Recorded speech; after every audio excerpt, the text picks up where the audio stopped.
Okay, well, this is our first poem by Sylvia Plath, and it's called Your. And pretty much like the title, as you are, it's Plath talking about someone else. And before even reading it, you know it's going to be like descriptive and going to be her opinion of someone else. And it's probably going to have like emotion to it. And because it's like connected, you can tell like they're familiar. It's a description, and then after reading it, you can tell that she's discussing all the things that this person is to her, and it's ironic because she doesn't know who the person is going to become yet because it's her unborn child. So we can start with the beginning, I guess. You want to talk about? Yeah, okay. Clown-like, happiest on your hands. Pretty much this kind of like sets the whole mood of the poem. Clown-like, you can tell it's like innocent, like childish, and then happiest on your hands, like happiest, like pretty much is the tone of this poem too. Like it's happy, it's emotional, it's completely interested and connected to this baby that Plath is going to have. And she talks about it very affectionately. It's like feet to the stars and moon scold. She's making all these comparisons, saying, like this is the position of the child, like feet to the stars, in fetal position inside her belly, and then in moon scold because the child, it's like round and it keeps growing and there's phases. And so she's kind of making that comparison, but it's also on a deeper level. It makes more sense because the child's growing and she's commenting on the way that it grows. I guess also Guild like a fish kind of is like childlike, and you would expect it in a childish book or someone writing this poem for a child and not for an adult reader. And then wrapped up in yourself like a spool is like she's beginning to talk about the actual physical baby and how it's positioned in her stomach. And you can tell that the poem is addressed to the child because she says, you're on your hands, wrapped up in yourself like a spool, trawling your dark as owls do. And she uses a lot of similes. Almost every single line is a simile. It's clown-like, which is it's like a simile in its own way. It's a word. But gild like a fish, common sense thumbs down like a dodo, like the dodo's mode, trawling your dark as owls do, mute as a turnip. So she makes a lot of comparisons to somewhat odd things, but then again, that also kind of connotes the childish sort of aspect that Erin was talking about. When you first like read this poem, you think it's maybe about an actual born child, like a young child, but at the end of the first stanza, mute as a turnip from the 4th of July to All Fool's Day, which is 9 months, so you can tell it's a pregnancy. And then, oh, high riser, my little loaf. It's really personal. Like, again, what Emma was saying, she's talking to her baby. And yeah, it's kind of like when you think of a loaf, you think of something that you put it in the oven and it rises and it grows. So it's almost like a bun in the oven.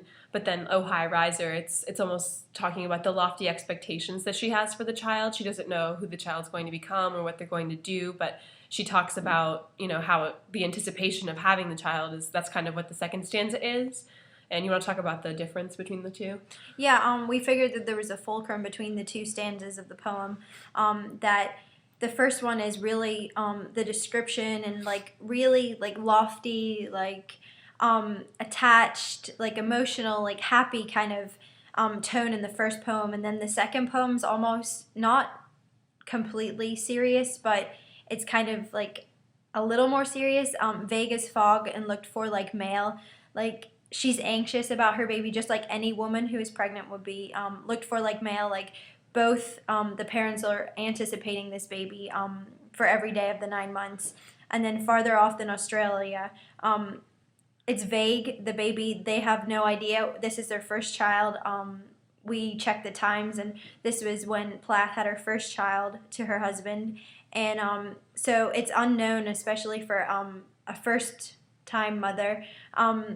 Farther off than Australia, I guess it's like the distance from Australia to wherever you are in the world is pretty far. And so farther off than Australia can also be like the time left in the pregnancy or like the emotional distance that the mother hasn't actually met her child yet.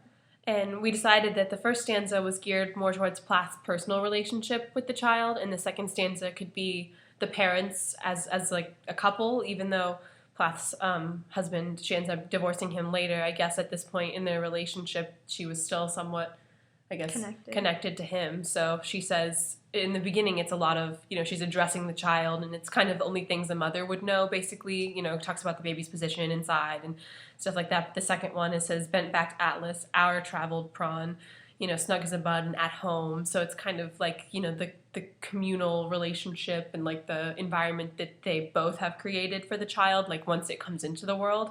And so this is like pre-birth, and this is still pre-birth, but more like general and as the whole family unit. Let's see. She uses, again, more similes in the second stanza. Snug as a bud and at home like a sprat in a pickle jug. And some of her imagery is actually pretty graphic, we decided. It's kind of, like, once again, it's kind of odd, like a sprat in a pickle jug, and a sprat is a small fish in a pickle jug, and you think pickles is preservatives, so it's almost as if the baby is, like swimming around within her stomach, and that's, sort of a rather graphic image of like how the baby is growing and being preserved in like the fluid. A creel of eels, all ripples. We kind of thought that was like calming. When you think of ripples, and like creel of eels, it's like sea, ocean imagery. Mm-hmm. And then jumpy as a Mexican bean kind of like goes back to the whole like a childish poem. It's simple imagery, like not at all elaborate or elegant in any way. It's just really simple. Jumpy as a Mexican bean also kind of like goes back to kind of the mother's connection with the child, that this is the baby kicking in her womb and like the movement of the baby. But also we kind of thought that when you're jumpy as a Mexican bean, it's almost like nervousness or excitement. Yeah. So this is like just the excitement of the addition to the family. And she has right like a well done sum, which is another simile, but it's, when you think of like a well done sum, that's an accomplishment that a child would be proud of, is, I got my addition problem right. That's something that it's not really like, it's like you said, it's not at all complex. You take it at face value. It's, which is basically what this pregnancy is to her. It's something that, she's almost childishly excited about it, as much as, the fact that she's having a child. And then the final line of the poem. A clean slate with your own face on. I guess the whole poem was like all the feelings and the emotions that goes on like during a pregnancy, but eventually this child is going to be its own person and have its own uniqueness about it.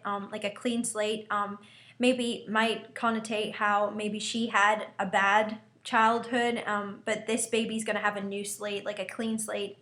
It's a new life. And also it with your own face on, like finally they're going to see a face. The parents are going to see their baby for the first time. Yeah, and a clean slate is like a story that hasn't been written yet. You have all these things ahead of you, and it kind of goes back to like bent back Atlas. Like you carry the world upon, your shoulders. Like we don't know what the world, is going to be, but you are the world to us. And kind of with your own face on, it's like unique in a way that it's still unknown, but you're going to be unique either way. So we just decided, we should probably state the meaning of the poem like as a whole. So I guess the meaning of the poem would be... Well, really what we thought the meaning of the poem was that it's pretty much like the uniqueness of an unborn baby, and like all the excitement that comes from a whole family, especially the mother during a pregnancy. And especially with this, the whole unknown thing comes in, especially because it's Plath's first child. I guess Plath just emphasizes that at the end the baby is an entirely new person and a new identity, and that her and her husband made this person, and that it's going to grow up one day to be an individual. Yeah. Someone who's unique, and, just the way that they raise the child is going to affect, who they become. And there's it's a pretty weighty matter as to, we have all this influence on who you are. And I don't know, she's kind of appreciating the time that the child's, inside her belly, she's excited about it and everything. But then she's also equally excited to see who the child is going to become. And that's kind of like a new mother related thing. So that's Your by Sylvia Plath.